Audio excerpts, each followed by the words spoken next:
one way to achieve, and particularly for women who actually have got multiple roles as a mother and a wife, and one way particularly for educated middle class women is to utilize entrepreneurship, and which also includes digital economy as well. So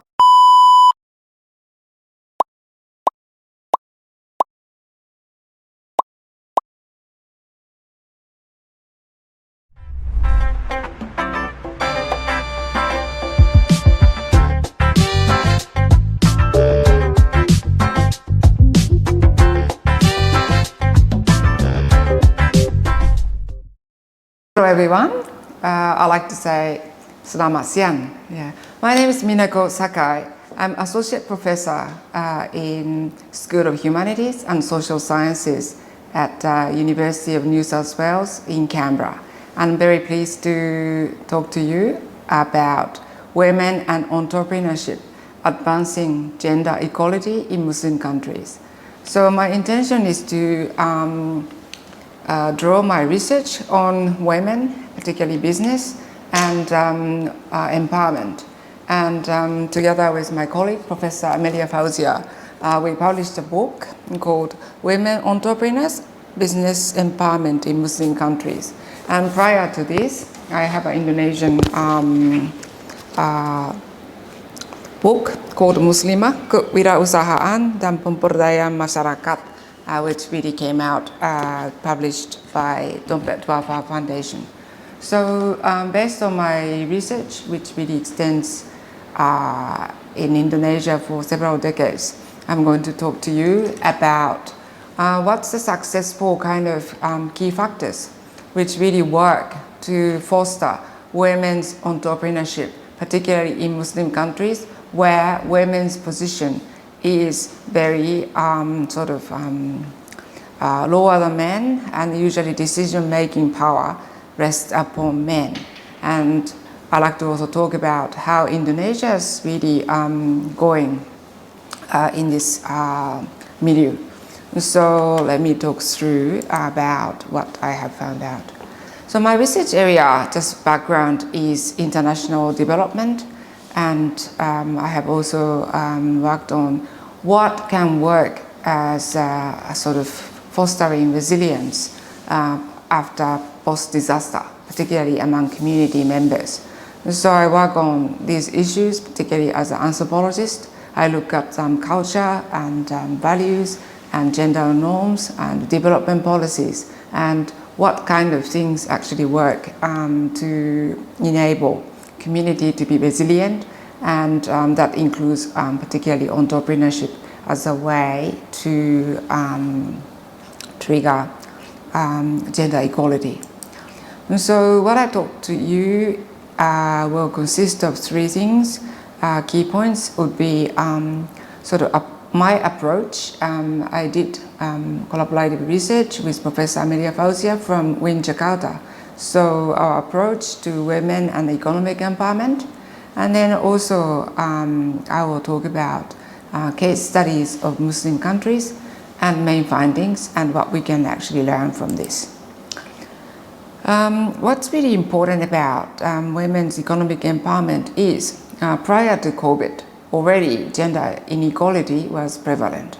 And very briefly, gender equality matters during the COVID lockdown and impact, because women had to take on carers' duties, and also women's business got impacted much more than men's business, and particularly people who couldn't really switch from digital economy to digital economy also missed out. So all of this really made gender equality and empowerment really a pressing issue, and my argument here is to say that one way to achieve, and particularly for women who actually have got multiple roles as a mother and a wife, and one way particularly for educated middle class women is to utilize entrepreneurship, and which also includes digital economy as well. So first of all, I'd like to just talk about where this research fits in terms of sort of social sciences, particularly gender studies. And around sort of 1970s, sort of approach for this issue is so-called women in development, or also similar issues, women and development. And what actually it did was, in a very sort of simple way, women have been kind of identified as a passive recipients of government or global development agendas. And so, for example, I came to Indonesia during the President Suharto's time, and that's when sort of family planning, such as keluarga berencana, was going to kind of, sort of was an important community health planning issue. And in the 80s, I often saw kind of sort of Tugu Kabe, and that already talked about women's role. So basically, this responsibility of population control really rested upon women. And women had to learn, they had to really communicate various methods which will actually reflect family planning methods. And well, it really didn't really reflect whether women wanted to or women didn't, well, women actually wanted. And also the name suggests family planning, which means this is not a contraception. So this is really to regulate the number of children after marriage. And so what I think it really assumed is a women's role is to have a kind of productive role in the economy by regulating the number of children they raise, and then other sort of time they have can be utilized for productive economy. And I think it is really difficult to really talk about women's multiple roles as a mother, wife, and also worker. So this approach is a bit short, sort of sighted.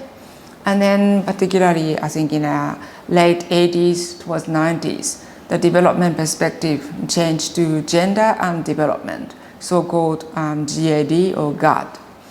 And this is really inspired by sort of socialist or feminism approach, and also it acknowledged women's sort of previous perspective, not to understand women's multiple roles as a mother and wife and also worker. And so what really this GAD did is to have both women and men participate in negotiating and decision making. And also it really focused on women's own agency, what they want and what they want to achieve. So the word empowerment really became important. And so definitely this is a better way to reflect the situation. But still, I think there are some shortcomings on this approach. For example, I think really this approach really put sort of women's position in a neoliberal kind of capitalistic approach. And also the notion of gender equality was very much influenced by Western lenses of gender relations. And so as an anthropologist who has really worked on Indonesia for more than 30 years, I really thought that's really not the best way. So what, together with my research collaborator, Professor Amelia Fauzia from Jakarta, is to really look what we can find as a kind of workable local strategy, particularly for middle-class women in Indonesia. And Indonesia definitely is leading a Muslim country in terms of gender equality. In fact, I think the data which I saw dating back to a few years ago, Indonesia's gender equality is much more advanced than my home country, Japan. So I think Indonesia is doing really well. And here I think what we can really learn is what actually enabled Indonesia to achieve relatively good gender equality, and then how that particular equality can be linked with entrepreneurship. So what I'd like to really talk about here and our sort of special contribution in the book here is local strategies which really work to enable business development, entrepreneurship, and then gender equality and decision-making power in Indonesia. And what we really like to talk about is first, I think government policies for entrepreneurship, and also increasing sort of importance of digital economy in Indonesia. And also Islam is becoming very important, and halal economy is growing, and this is really creating business opportunities for a lot of middle class Indonesians. For example, in the 80s, when I first came to Indonesia, almost no one was wearing a jilbab. In fact, for public servants, I think they couldn't really wear a jilbab, So now, today I'm not really trying to put anything here, but I think it was really rare in the past. But as the economy grew and Indonesia became much more advanced economically, and also a lot of people are more educated, then Islam became much more stronger. So one aspect of my research also looked at this increasing presence of Islam and the impact upon middle class in Indonesia.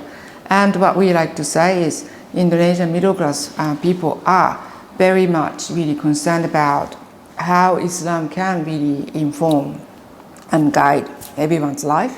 And one of the main consequences is halal economy. And so there's definitely business opportunities, economy sharia, Islamic economy, as well as halal food, or Islamic banking, or I studied and researched on Islamic microfinancing. And so all of these issues are really creating opportunities. And another, I think, most important part, which really I want to emphasize, is role modeling, particularly for women. And so in the business area, I think often literature really talks about lack of role models for women. But in Indonesia, I think growing emphasis is on the role of Khadijah, the first wife of Prophet Muhammad. And she was a very successful entrepreneur, and she also converted to Islam, as the first, person. And then I think she also supported, and she used her wealth to support her husband's mission to spread Islam.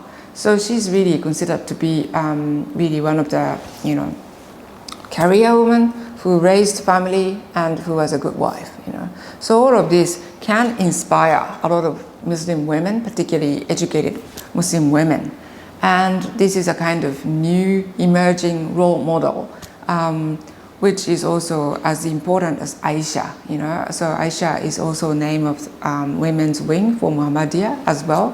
And Aisha is known as really intelligent, and also she was a transmitter of the hadith, and she's very knowledgeable about Islam, but she also was very brave. So these two kind of figures, very Islamic, and then also very successful in terms of career management, particularly learning business, so leading business, and then returning to the community. That sort of message is very much important. So just the last sort of few minutes, what I like to really talk about is comparison of Indonesia against other Muslim countries.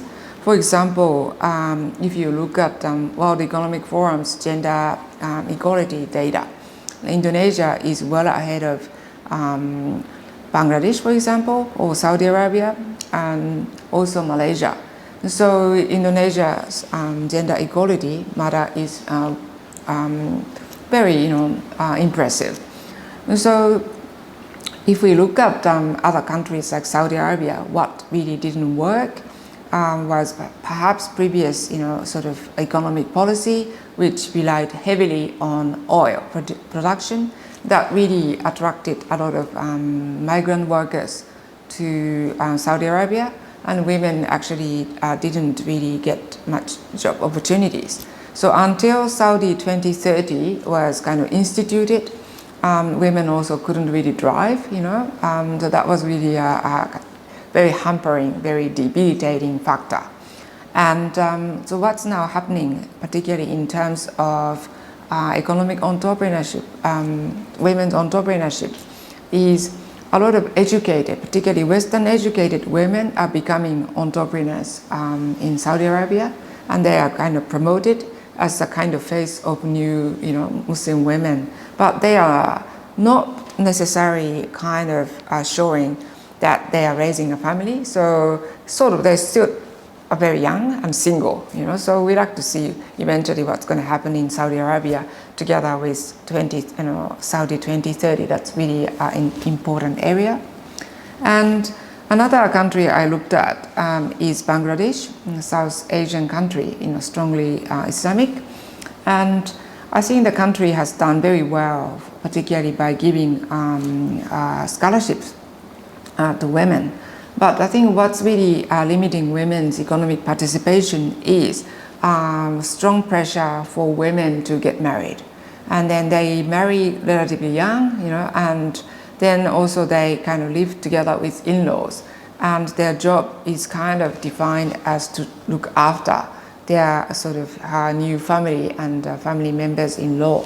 And this seems to be kind of taking opportunities for women to do something other than looking after their family members. And in Bangladesh, also women going into markets and public places, in some areas, particularly rural areas, it's not really respectable behavior for women. So that's also a problem. And emerging areas of professional kind of entrepreneurial skills are emerging in high-tech areas, particularly women with STEM background, and they are very, in terms of the number, limited, but there are some, but they are not particularly showing or promoting a combination of sort of balance of work and family. And so now coming to Indonesia, and I think, as I said, and then here I am in Padang and West Sumatra, and one of the book chapters in this book talked about Ibu Nurhayati Sebakat, the owner of Wardah, Paragon, halal cosmetics. And she is really promoting this Khadija image of being a very successful entrepreneur, creative, highly educated, and also she's running a family business involving her family members, her husband, her daughters, and also she's employing and she's really instituting a principle of kekeluargaan in her own sort of family business, which has now become the most well-known, cosmetics, I think, halal cosmetics in Indonesia. And what I think is happening in Indonesia and what really enabled Indonesian Muslim women to learn from is she's often invited, and I actually met her in one of the kind of Islamic charity donors meetings, and she's a very generous donor, and then she she earns, she grows her business, and then she donates really generously. So that sort of discussion, what she does, role modeling, is often discussed in pengajian or Islamic study groups in Indonesia.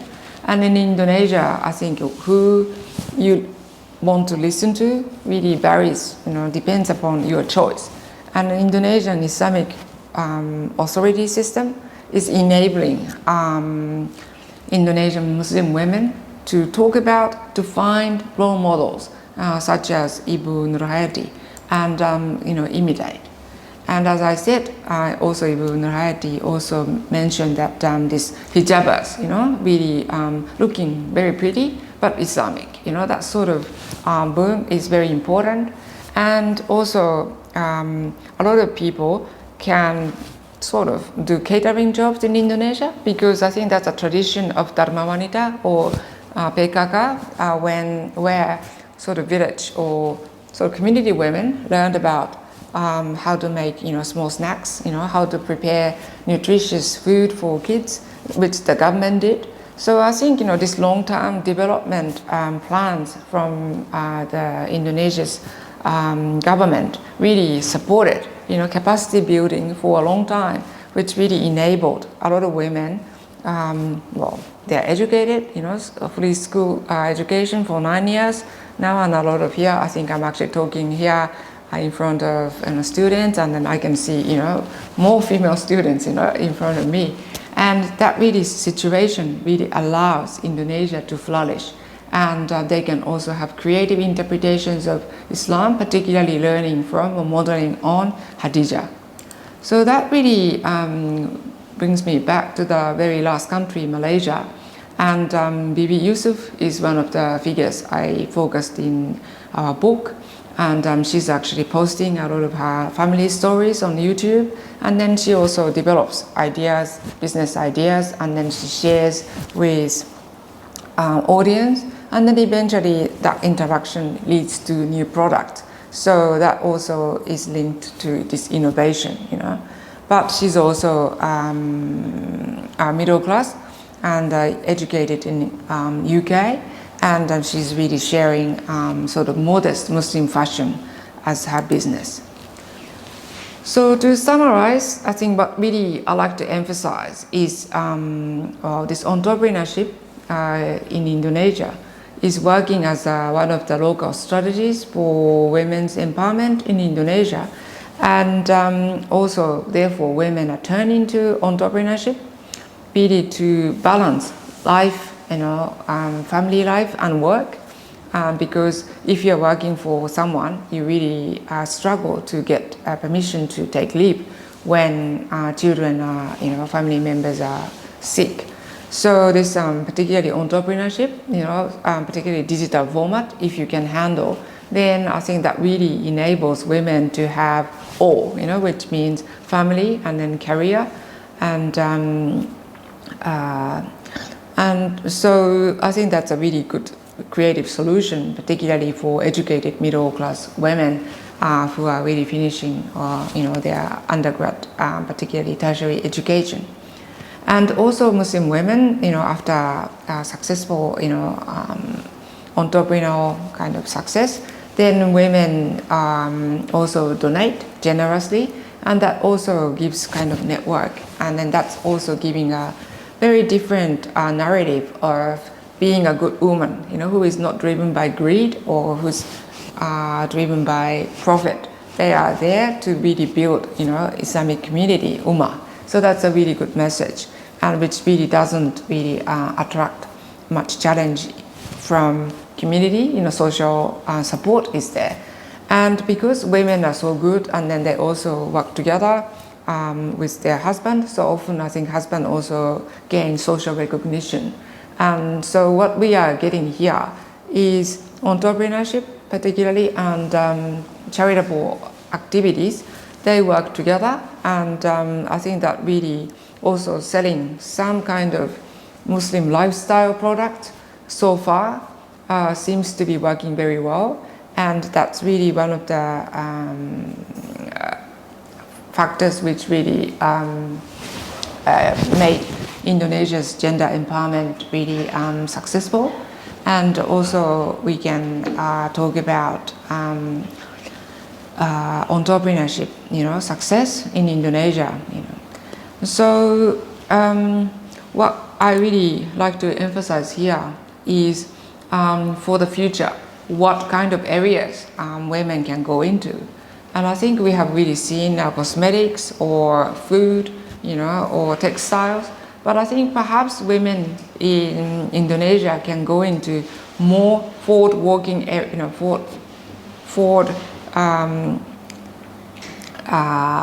areas, which is renewable energy areas, because I think all Indonesian community members have to move from traditional energy sector, energy use, to new renewable energies. And what I read, I think about a couple of days ago, was only 5% of women are sitting at the decision making in renewable energy sector. So what I really want to see is how women, particularly who have studied STEM areas, science, technology, areas, can really develop new ideas, and who can also see new renewable energy areas as part of their entrepreneurial pursuit.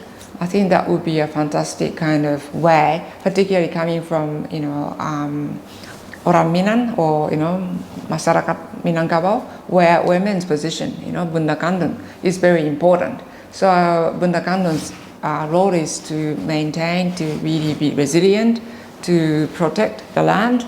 Then I think this renewable energy, Bunda Kandung, is really what I think I like to see for the future.